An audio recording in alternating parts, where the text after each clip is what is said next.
Gavro the horse and Prince Mihailo.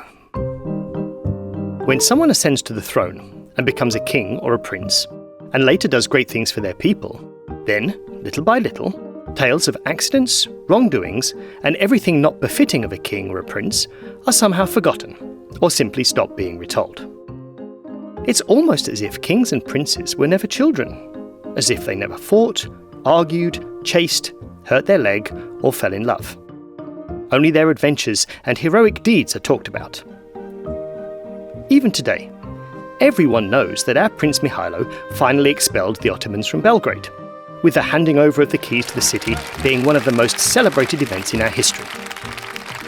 But what is not talked about is Mihailo's antics as a young boy. Only one horse, the one that stands today on the Square of the Republic, remains to tell us of the incident that I'm about to describe. As a young boy, Mihailo had a horse, which he called Gavro. His father, Prince Miloš Obrenović, bought it for him while on a trip to Austria. Gavro was a young, beautiful and proud horse, always clean and well-groomed, with his head held high, powerful legs and a long, majestic tail. Mihailo was delighted with him and led him around Belgrade to show him off, with the horse being the envy of everyone in the city, Serbs and Turks alike. Mihailo fed him, brought him water, bathed him, petted him, rode him, and marvelled at how Gavro could sleep standing up. Those horses are funny animals like that. There was just one thing that Mihailo didn't like about Gavro: his tail. Despite being gloriously long, it always looked messy, no matter what Mihailo tried. He combed and combed it, but as soon as Gavro shook his tail even a little, it would return to its natural appearance, which drove Mihailo crazy. I guess you already know how easily children dream up the most incredible ideas. Well, Mihailo did just that. One night, he decided to cut Gavro's tail to make him even more beautiful than ever. With a pair of scissors in his hands, he crept up on Gavro while he was sleeping. And in just a few minutes, the tail was completely gone. Mihailo stood proudly behind Gavro, admiring his work, when the horse woke up. The horse turned his head to the left and right, and saw his magnificent tail was gone. Then he saw the boy with the scissors, and in his anger he kicked out with his hind legs.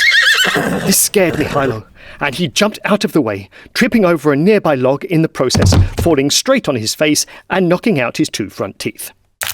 Although they were his milk teeth and had already begun to wobble, Mihailo, upon seeing the blood and how angry he had made Gavro, ran away from the barn, abandoning both it and his horse for a very long time. Mihailo felt so guilty that he could no longer look Gavro in the eye. He also began to fear those proud animals, not only Gavro, but all the horses in the city. It started to look like there was no chance that he'd ever ride a horse again. Now, all of this would have been more or less fine, were Mihailo not destined to become the ruler one day. He was supposed to inherit the throne from his father Miloš, and a ruler that couldn't ride a horse was unheard of in Serbia. Both Prince Miloš and Mihailo's mother, Princess Ljubica, tried to solve the problem. They brought him another horse, Mary from Hungary, and then another, Vrani from Romania. But Mihailo wouldn't go anywhere near either of them. Neighbours, relatives, friends, doctors, and everyone who thought they might be able to help Mihailo overcome his fear tried, but no one succeeded. Mihailo became withdrawn, laughing and running less and less, instead reading and thinking more and more about politics, the Turks, and Belgrade. However, one morning, while Prince Miloš was out at Topčider with his statesmen, a terrible scream was heard from Princess Ljubica's room. "Help! Help!" Ljubica shouted, as if a tiger had broken in. Mihailo immediately jumped out of bed and ran to his mother's room to see the princess standing on a chair, with a small, grey, long-tailed mouse running around it. Help! Help! She continued to scream. Mihailo, there's a mouse! Go fetch your father from Topchida right now! Someone has to save me! If his mother hadn't been so full of panic, maybe Mihailo would have chased away the mouse himself. But at that moment, he felt he had to do exactly what his mother asked, to save her from the terrible beast. Forgetting his own fear, Mihailo ran into the barn, jumped on Gavro and whispered in his ear, Gavro, quick, to Topchida as fast as you can. There's a mouse in the house. Gavro didn't skip a beat. He rushed off to the forest as if it were a matter of life or death. By the time Mihailo, Gavro and Milos returned from Topchida a few hours later with a large band of reinforcements, the excitement was already over. The mouse had run away, surely never to return after all that commotion. Princess Lubitsa was lying down with a damp towel on her forehead, surrounded by maids cooling her with fans, while the doctor Vitoromita had given her some tea to calm her nerves. Everything was peaceful again, and Mihailo could breathe a sigh of relief. He approached the horse, stroked it, and said, Gavro, please forgive me for being stupid. Gavro rubbed his muzzle against Mihailo's stomach and whispered, I'm sorry too. I was even more stupid. And so this story concludes with a happy ending.